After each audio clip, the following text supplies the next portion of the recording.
আসসালামু আলাইকুম। আসসালামু আলাইকুম। এনটিএস 18তম ভাইবা ফল প্রত্যাশী ভাই বোনেরা সকলকে স্বাগত জানাচ্ছি। আশা করি আপনারা সবাই ভালো আছেন এবং অধীর আগ্রহ নিয়ে আছেন আপনাদের কাঙ্ক্ষিত ফলাফলের জন্য। তো আমরা আজকে বেশ কয়েকটা গুরুত্বপূর্ণ বিষয় নিয়ে আলোচনা করব। তো যদি আমার কথা শুনতে পান আমাকে একটু জানাবেন, একটু কমেন্ট করে জানাবেন।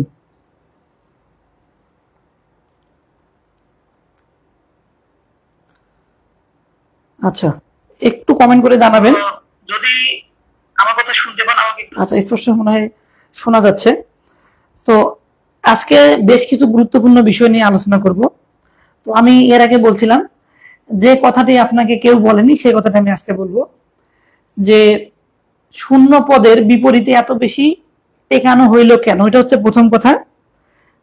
দ্বিতীয় কথা হচ্ছে তাহলে এতগুলো টেকানোর পরে সবাইকে ভাইভাতে পাস করানো হবে কিনা। আমি মূলত আজকে এই দুইটা বিষয় নিশ্চিত করব। আপনারা জানেন যে আমরা সবসময় অথেন্টিক তথ্য দেওয়ার চেষ্টা করি। আচ্ছা, তো এই দুইটা বিষয়ে অটো ফোকাস একটু করতেছে মনে হয়। আচ্ছা, এই দুইটা বিষয় নিয়ে আজকে মেইনলি আলোচনা করব। তো আপনি একটু লাইভটা শেয়ার করে দিবেন যারা আছেন এবং কমেন্ট করে জানাবেন। আচ্ছা, একই সাথে আমরা 19তম সার্কুলার নিয়ে কিছু আজকে আলোচনা করব।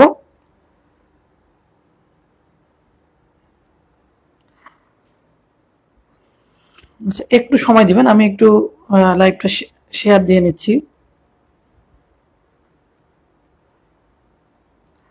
আচ্ছা, শুরুতেই যদি বলি যে আমরা অলরেডি শূন্য পদ একবার প্রকাশ করা হয়েছিল, আমরা সবটা দেখতে পাইছি এবং একই সাথে দৈনিক শিক্ষায় শূন্য পদের আবার একটা মানে অথেন্টিক একটা চলে আসছে। যদিও বা এগুলো সব ফাইনাল নয়, তবে খুব বেশি কম বেশি হবে না, সর্বোচ্চ 5% এদিক ওদিক হতে পারে এগুলোর মধ্যে, এই আর কি বিষয়টা।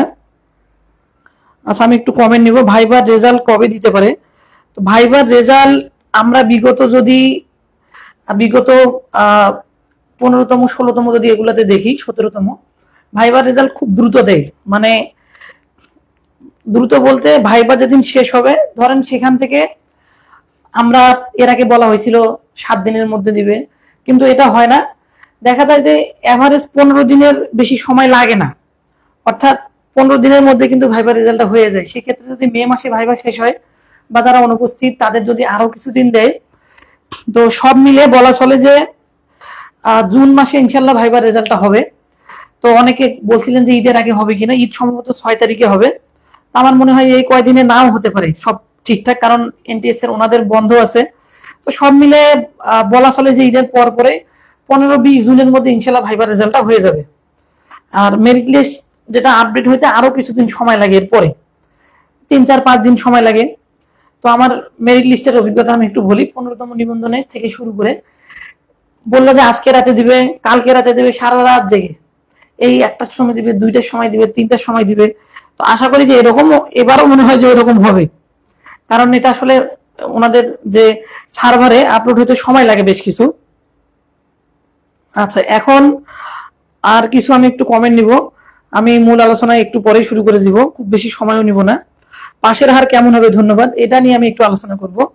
পাশের হার এবং সবাইকে পাস করাবে কিনা, এই দুইটা গুরুত্বপূর্ণ বিষয় নিয়ে আমি বেশি আলোচনা করব আজকে। এবং আসলে এতগুলা পাস করানো হইলো কেন, এটা হচ্ছে মূল কথা আমার।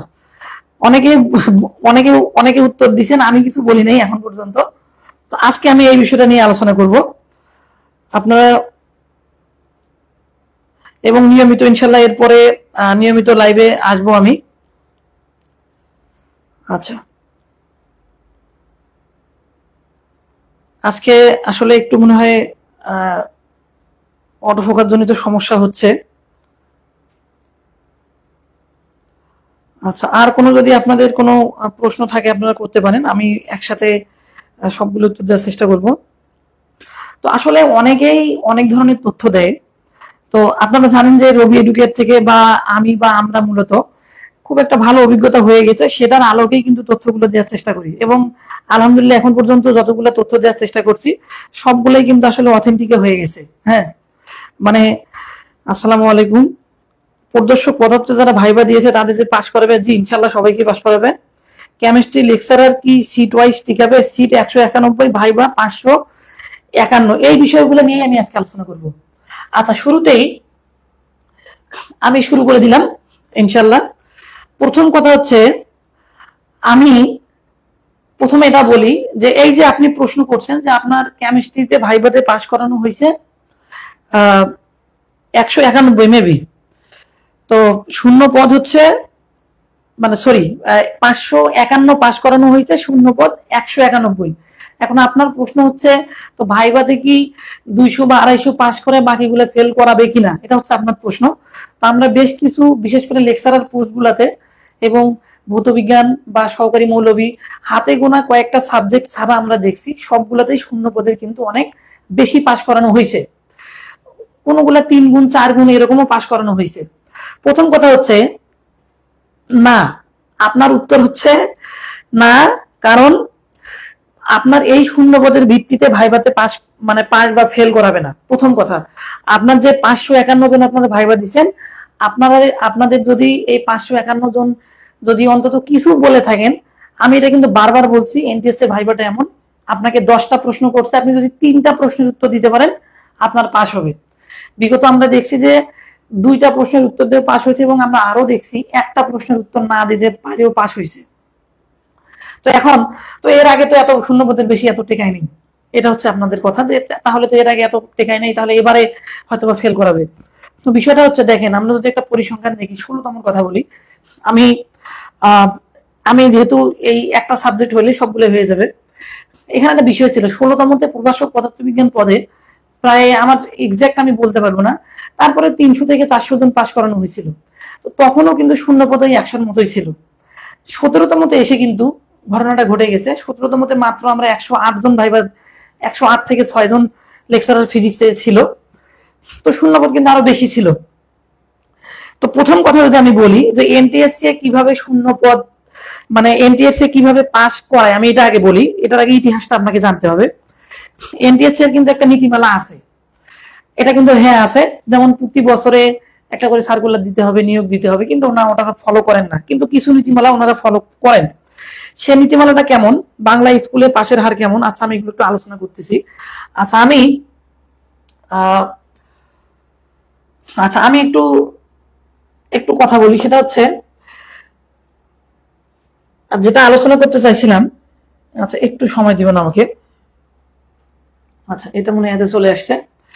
আমাদের মানে কি জন্য এতগুলো পাস করানো হলো সেটা আগে আমি বলি। এনটিআরসি আসলে লিখিত পরীক্ষায় কিভাবে পাস করা, এটার আগে ইতিহাসটা আগে আমি বলি।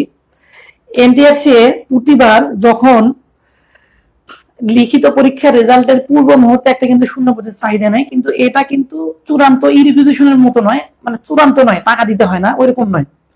এনটিআরসি সবগুলো প্রতিষ্ঠান থেকে, মহাশয় অধিদপ্তর থেকে ওনারা শূন্যপদ কতটুকু থাকতে পারে এটা আগে ওনারা কালেক্ট করেন লিখিত পরীক্ষার রেজাল্টের পূর্বে, কিন্তু এটার কথা বলতেছি আমি।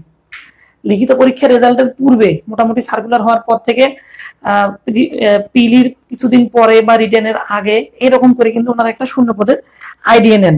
তো ওনারা যে শূন্যপদের আইডিয়াটা নেন, এখান থেকে ওনারা প্রায় 20% অতিরিক্ত হারে পাস করান।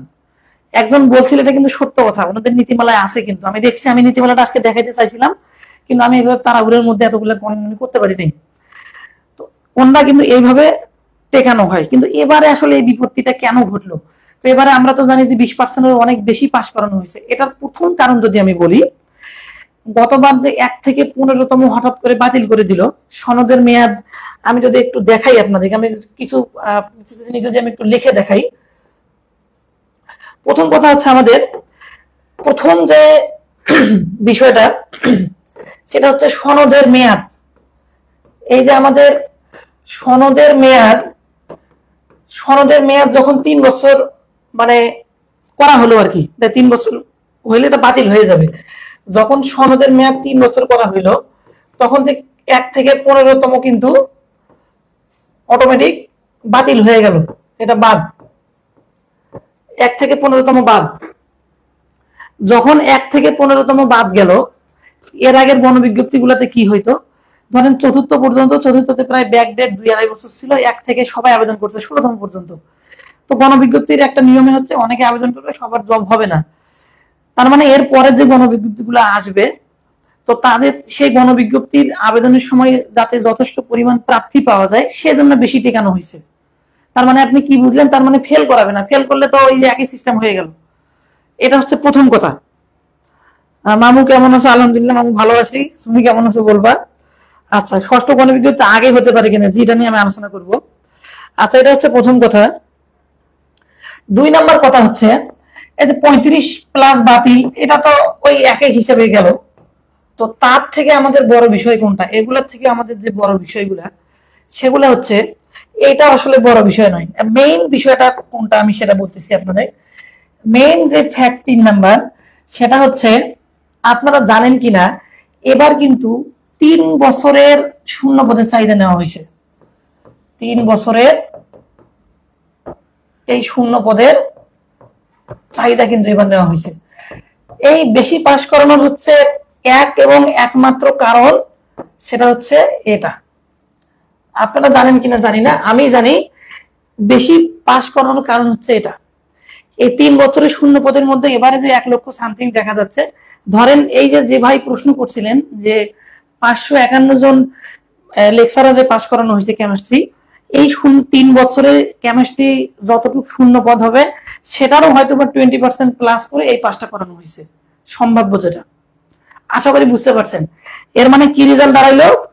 এর মানে রেজাল্ট হচ্ছে আপনি এবারে, এখন রেজাল্ট কি হচ্ছে, এটা হচ্ছে মূল কারণ। মেইন বিষয়টা হচ্ছে আমাদের এটা। এখন যদি আমি বলি, সেটা হচ্ছে এই কারণে ভাইভাতে এই বর্তমান এবারের যে শূন্যপদ সেটার ভিত্তিতে এবারে ফেল করাবে না। তার মানে আপনি নিশ্চিত থাকেন, আমি যা বলছি আগে তাই। আপনি যদি অন্তত 2-3টা প্রশ্ন, 10-12-13টা প্রশ্নের মধ্যে যদি 2-3টা প্রশ্নের উত্তর দিতে পারেন, বিগত সালে এইভাবে পাস করানো হয়েছে, আপনার পাস হবে। বিচ্ছিন্ন ঘটনা ছিল 2-1টা তাদের ফেল আসছে, কি কারণে আসছে আমরা পুরো কারণ ফাইন্ড আউট করতে পারিনি। এটা হচ্ছে কথা। আশা করি এই বিষয়টা বুঝতে পারছেন আপনারা। তো এখন আমি একটা প্রশ্ন ক্লিয়ার করছি হয়তোবা, যে ভাইভাতে কেন এত টিকাইল এবং সবাইকে পাস করাবে কিনা, মোটামুটি সবাইকে পাস করাবে। আচ্ছা, এখন পরের যদি আমি যে বিষয়টা বলি, সেটা হচ্ছে, তো বিষয় ভুলে গেলাম, পরে কি আলোচনা ছিল আমাদের? আর আলোচনা ছিল, আচ্ছা, সবার জব নিশ্চিত হবে কিনা। আমরা এখন এটা আলোচনা করব যে আসলে সবার জব নিশ্চিত হবে কিনা। আচ্ছা, এটা সবাই বুঝবে সবার জব নিশ্চিত হবে কিনা। যেমন যে ভাই বলছেন যে কেমিস্ট্রির কথাটা যিনি বলছেন যে আপনার এতটা, আপনার সিট 151 সামথিং, আপনার 500 টেকানো হয়েছে, অবভিয়াসলি সবার জব এবারে হবে না, এটা বোঝাই যাচ্ছে। কারণ যে কটা শূন্য পদ থাকবে সে কটাই তো জব হবে, বাড়তি দেওয়ার তো সুযোগ নেই। তার মানে ভাই ভাই পাস করাবে কিন্তু জব হবে না। এটা হচ্ছে একটু কথা। আমি আর একটু কমেন্ট গুলো দেখে নিব। আচ্ছা, এখন সবার যে জব হবে না, এটার কিছু বিষয় আছে। আমি বারবার বলছি, গণবিজ্ঞপ্তি আবেদনের উপর অনেকটা ডিপেন্ড করবে। জব আপনার হবে কি না হবে গণবিজ্ঞপ্তিতে আবেদনের উপর ডিপেন্ড করবে, কিন্তু একটা ফ্যাক্ট ফেলবে। একটা কৌশলে যদি আপনি কিছু আবেদন করেন, সেক্ষেত্রে আপনার কম নাম্বার হয়েও জব কিন্তু হতে পারে। তার যদি আমি একটা আসলে আপনার একটা রোড ম্যাপ দেখাই, দেখেন, সেটা হচ্ছে,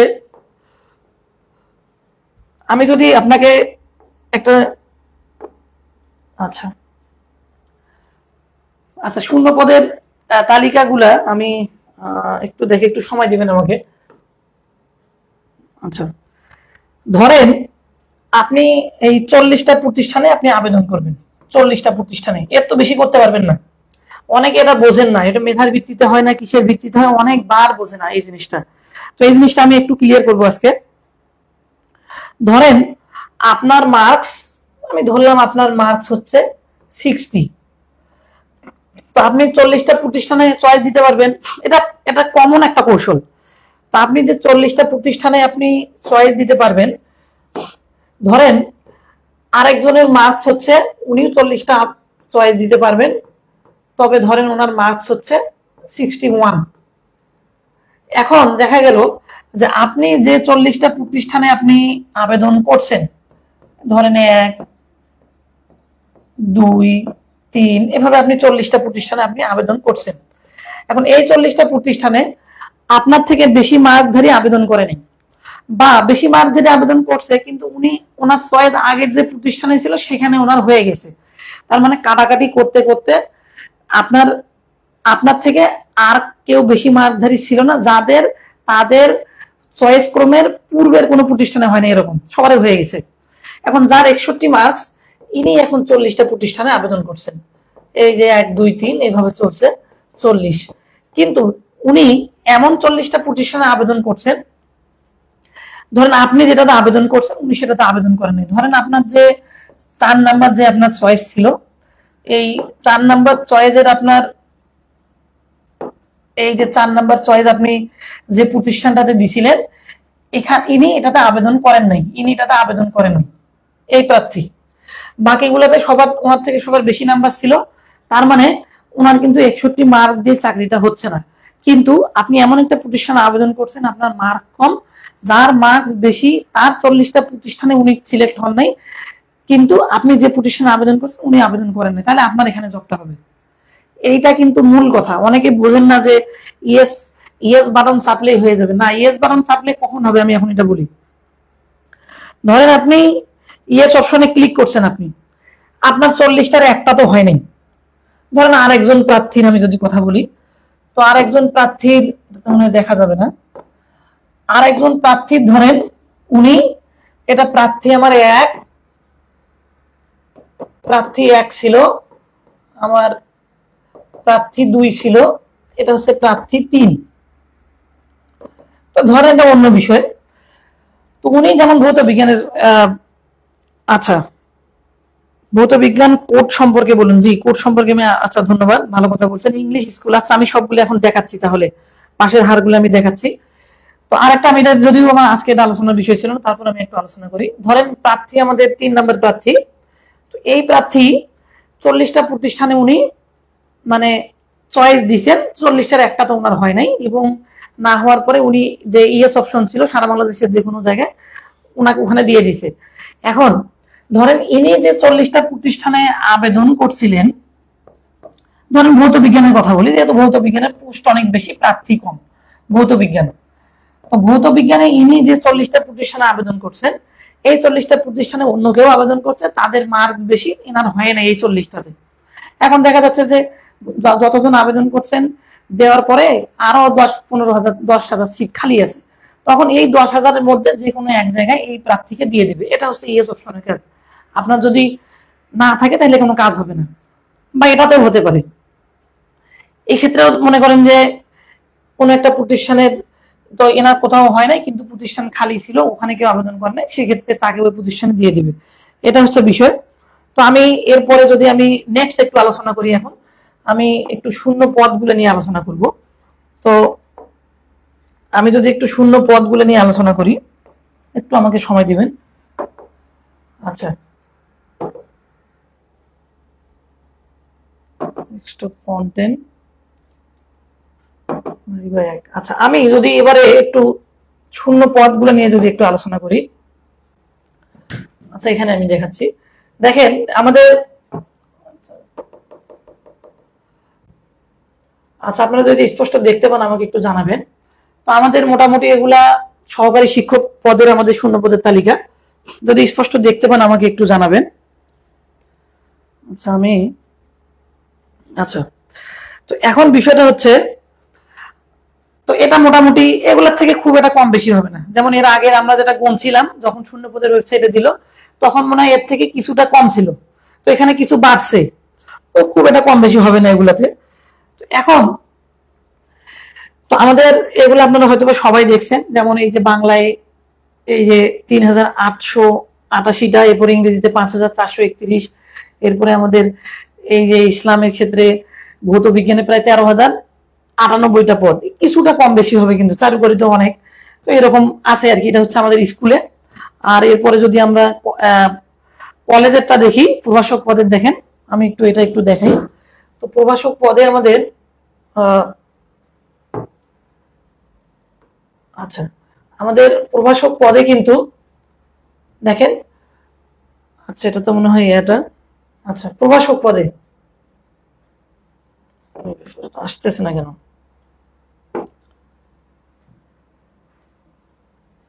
আচ্ছা একটু সময় দিবেন আমাকে।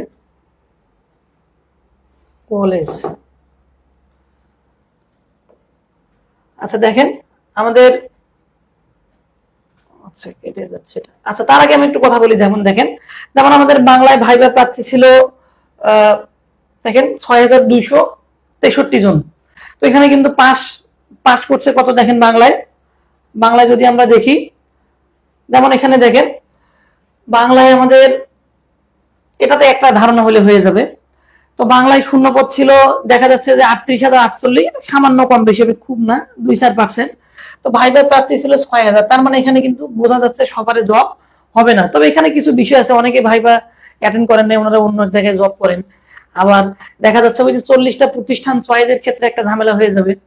কেউ দেখা যাবে যে যেটা চয়েসের কম বেশির কারণে দেখা যাবে যে অনেকের জব কম বেশি হয়ে যাবে। এরপরে ইংরেজিতে দেখেন অনেক বেশি দেখানো হয়েছে।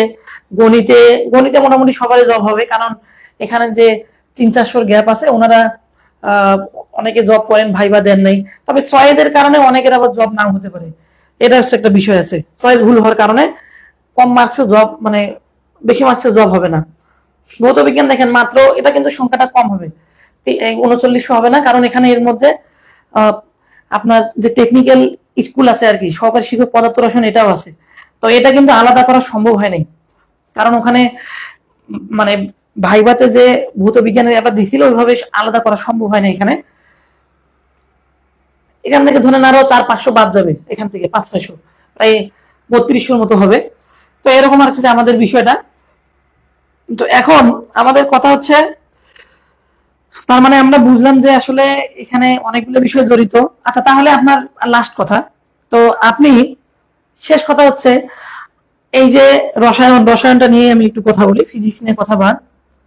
আচ্ছা ইংরেজি স্কুল পর্যায়ে ভাইবা দিয়েছে, যেখানে কারণ কি হতে পারে, 3 বছরের চাহিদা পদে নিয়োগ দিবে। আচ্ছা ধন্যবাদ, আমি এটা নিয়ে লাস্ট আলোচনা করবো, আমি এই আলোচনাটাই আসতেছি।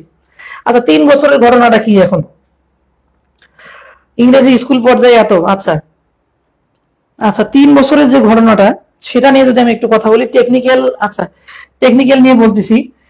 3 বছরের ঘটনাটা আপনারা জানেন। এবারে যেমন আমরা আগে আমাদের আমাদের যখন আগে আমরা 15তমতে পাস করতাম, ধরেন আমরা তৃতীয়তে আবেদন করছি, চতুর্থ, বিশেষ করে লেকচারার পোস্টগুলোতে জব হইতো না। ধরেন 15তমতে আমি পাস করছি, আমার লেকচারারে হয় নাই, 16তমতে এসে আমি আবার চতুর্থতে ওই 15তম সনদটা দিয়ে আবেদন করছি। অর্থাৎ আপনি যে এবার সনদটা অর্জন করবেন, এই সোজা বাংলা কথা যদি বলি, এই 18তম সনদ দিয়ে আপনি মোটামুটি আবেদন করতে পারবেন। ধরেন আপনি 18তম দিয়ে ষষ্ঠ তো পারবেন, সন্দেহ থাকলে বলবেন। এরপরে আপনি 7ম গণবিজ্ঞপ্তিতে আবেদন করতে পারবেন। 8মের সম্ভাবনা কম আর কি, কারণ এখন যে লং প্রসেস 3 বছর, তাতে মনে হয় হয়ে যাবে। মিনিমাম এই দুইটাতে 8ম ধরলাম, যদি ওনারা দ্রুত করে হয়তো 8মে হবে।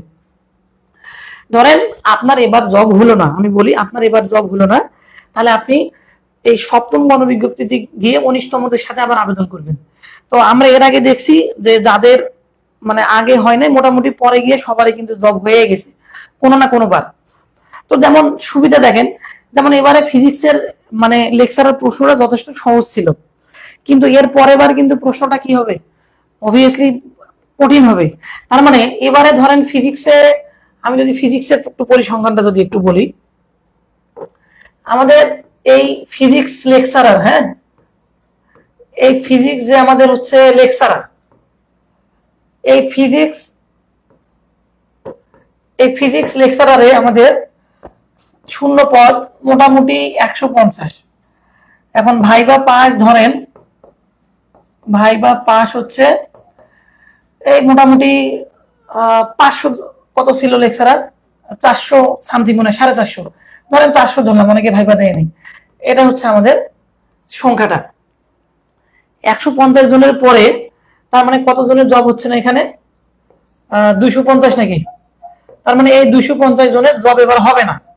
তো এই 250 জন কি করবেন, এই 250 জন পরের বার 7ম গণবিজ্ঞপ্তিতে আবেদন করবেন। তো 19তমতে হয়তো প্রশ্ন একটু কঠিন হবে, তাদের কিন্তু আপনাদের মতো মার্কস তুলতে পারবে না। তো কারো দেখা যাবে এভাবে, বিগত যেগুলো আমরা দেখছি কারো জব হয়ে নাই একবারে শেষ পর্যন্ত, কিন্তু এই যখন 1 থেকে 15তম বাতিল করা হইলো, এবারে কিন্তু সবারই জব হয়ে গেছে মোটামুটি। কারণ প্রার্থী কিন্তু আমাদের খুব কম ছিল, এই যে আমাদের লাস্ট যে পঞ্চম গণবিজ্ঞপ্তি ছিল। তো এটা মোটামুটি, তবে স্কুলগুলোতে হবে, আপনারা আশা রাখেন যারা পাশ করছেন, এবারে যদি না হয় অন্তত পরের ইনশাল্লাহ হবে, এতটুকু বলতে পারি। কারণ এরপরে কিন্তু এই যে যখন আরো কিভাবে হবে জানেন, যখন একটা পরীক্ষাগুলো যখন দ্রুত নিতে পারবে না, হঠাৎ করে একটা বিশেষ গণবিজ্ঞপ্তি দিবে। আর একটা কথা বলি, শূন্যপদে পাশ করানোর আর একটা কারণ আছে, আর একটা কারণ হচ্ছে এই বিশেষ গণবিজ্ঞপ্তি। হ্যাঁ, এই বিশেষ গণবিজ্ঞপ্তি বলতে কিন্তু আবার 1 থেকে 12তম বুঝিয়েন না, এই বিশেষ মানে কিন্তু 1 থেকে 12তম না।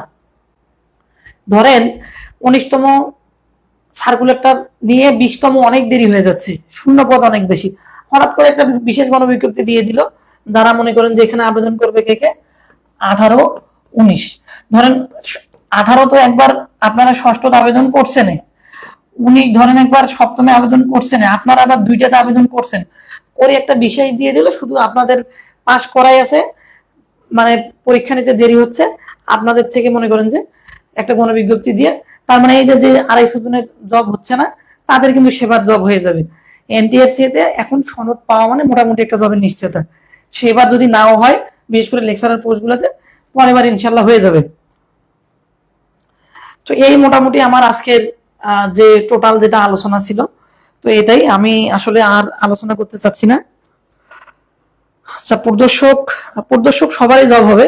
পরিদর্শকে বলি, গতবার অনেক প্রতিষ্ঠানে প্রার্থী পায় না, এবারও পাবে না, তবে 19তমতে কিন্তু পরিদর্শকে অনেক প্রতিযোগিতা অনেক বাড়বে 19তমতে, এটা নিশ্চিত। আচ্ছা, এই হচ্ছে টোটাল বিষয়। তো যদি আপনাদের যদি মানে উপকৃত হন, অবশ্যই কমেন্ট করবেন এবং শেয়ার করবেন লাইভটা। নিয়মিত ইনশাল্লাহ গণবিজ্ঞপ্তির আবেদনগুলো নিয়েও আমি নিয়মিত আসবো। অ্যাসিস্ট্যান্ট টিচার ফিজিক্স যেটা স্কুলে হবে না, এটা টেকনিক্যাল মানে আপনার কারিগরি যেগুলো আর কি, সেগুলোতে আবেদন করতে হবে, এবং পোস্ট কম, প্রায় 122টার মতো পোস্ট আছে, অন্যগুলোতে আবেদন করতে পারবেন না। কোডের বিষয়টা হচ্ছে, কোডের সাথে কোনো সম্পর্ক নেই। যিনি বলছেন কোড, তাকে আমি একটু বলি, কোডের সাথে কোনো সম্পর্ক নেই। আচ্ছা, এই যে পাইছি এবার এগুলা, কোডের সাথে এখানে কোনো সম্পর্ক নেই। আচ্ছা, কোডের কথাটা বারবার যখন বললেন, এটা নিয়ে আমি একটু বলি। প্রথম কথা হচ্ছে, যেটা কোড বললেন, বিষয় কোড,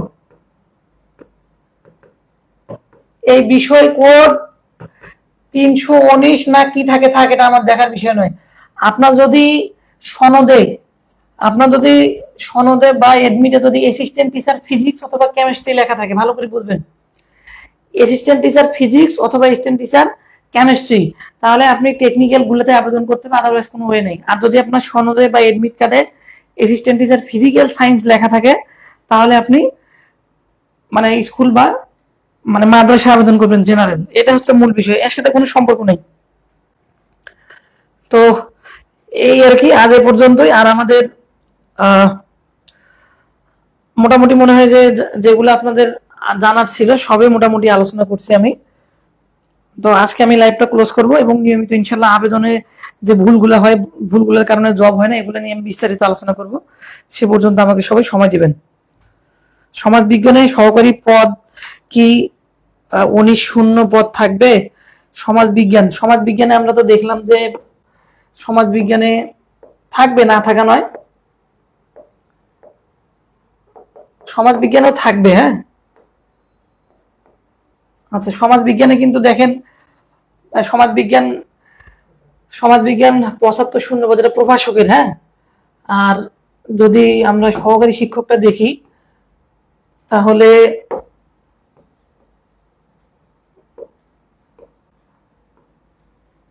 সহকারী শিক্ষকের ক্ষেত্রে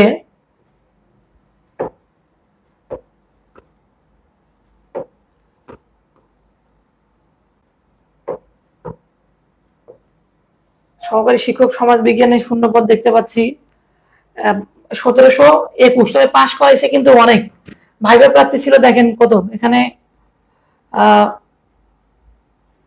এটা মনে হয় এটা। যাই হোক, এগুলো সবগুলো আমার কাছে ডাটা এই মুহূর্তে।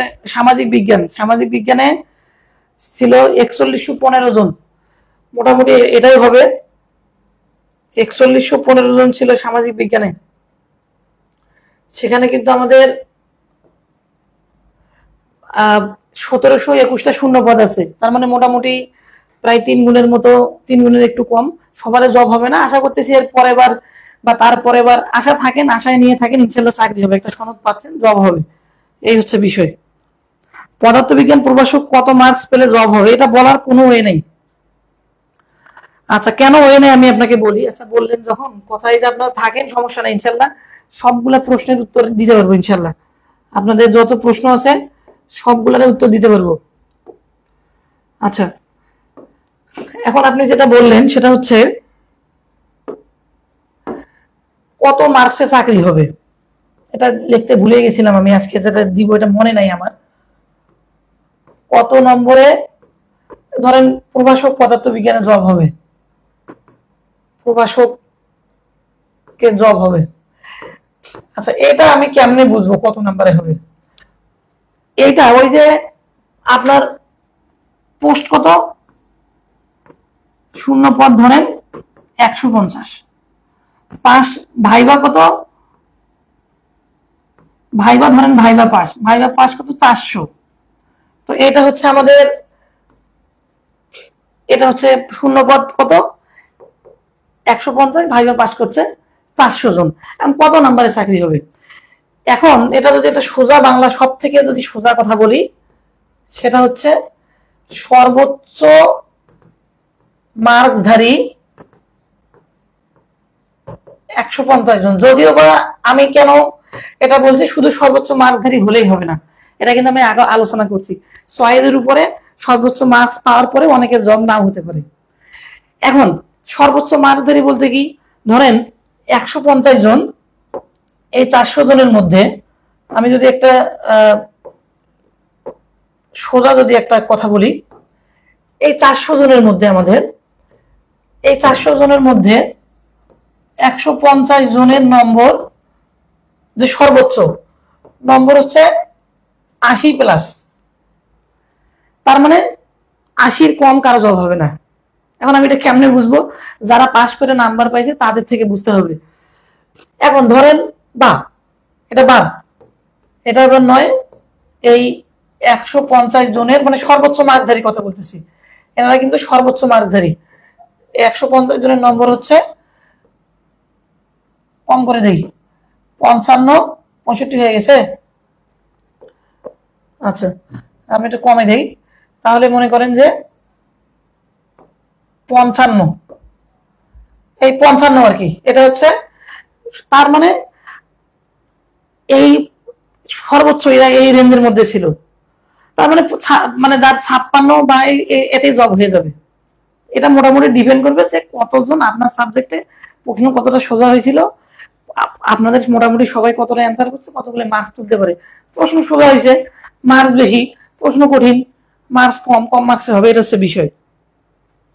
তবে এখানে বিষয় একটা হচ্ছে, এখন যদি বলি যে আমাদের আসলে কি বলি, প্রশ্ন যেরকম হয়েছিল মোটামুটি আশা করতে পারি, এটা তো আসলে বলার কোনো বুদ্ধি নাই, আপনারা কেমন পরীক্ষা দিয়েছেন তা তো আর আমি জানি না। এখন এটা মোটামুটি আমার যেটা মনে হয়, যেহেতু এবারে 0 পদ, চাকরির ক্রাইসিস আছে, তারপরে 65 থেকে 70 হইলে জব হবে, এটা হচ্ছে আমার ধারণা, এটা এক্সাক্ট বলা মুশকিল। ধরেন 150 জন সারা বাংলাদেশে এমন কোন পরীক্ষার্থী ছিলেন যারা ধরেন 80+ নাম্বার তুলছেন, তো এদের তো তখন হবে না। আমরা একটা, যেহেতু 3 ঘন্টায় অনেক বেশি লিখতে হয়, এত অ্যান্সার করা যায় না, এটা মোটামুটি একটা ধারণা আমাদের, এটা কিন্তু একটা ধারণা। জেলা ভিত্তিক সিট খালি আছে, এটা কিভাবে জানবো? এটা জানার বুদ্ধি আছে, এটা হচ্ছে ওই যে 0 পদের যে তথ্য দেওয়া আছে, ওখানে যারা ওয়েবসাইটের কাজ করতে পারেন তারা ওখানে সফটওয়্যার দিয়ে জেলা ভিত্তিক গুলো নামাই নেবেন, এইভাবে জানতে হবে।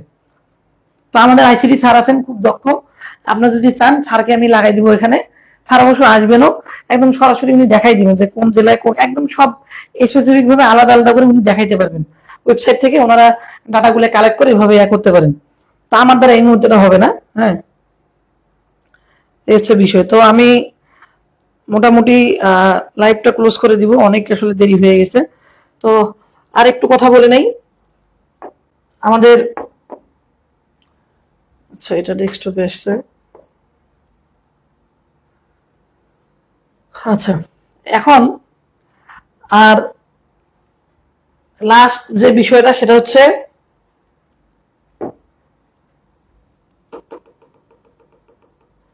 আচ্ছা, আমাদের 19তম সার্কুলার কবে হবে? 19তম সার্কুলার আমরা দেখছি যে বিগত সালগুলোতে যখন ভাইবা মানে মাঝামাঝি সময়ে কিন্তু সার্কুলারটা হয়, তার মানে সার্কুলার আগে দেওয়ার কথা ছিল।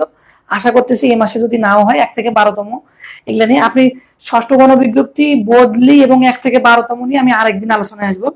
তো এটা শুধু বলি 19তম সার্কুলার খুবই দ্রুত দিবে। আর আমাদের ভৌত বিজ্ঞান প্রভাষক প্রদর্শক প্রস্তুতি আমাদের চলতেছে।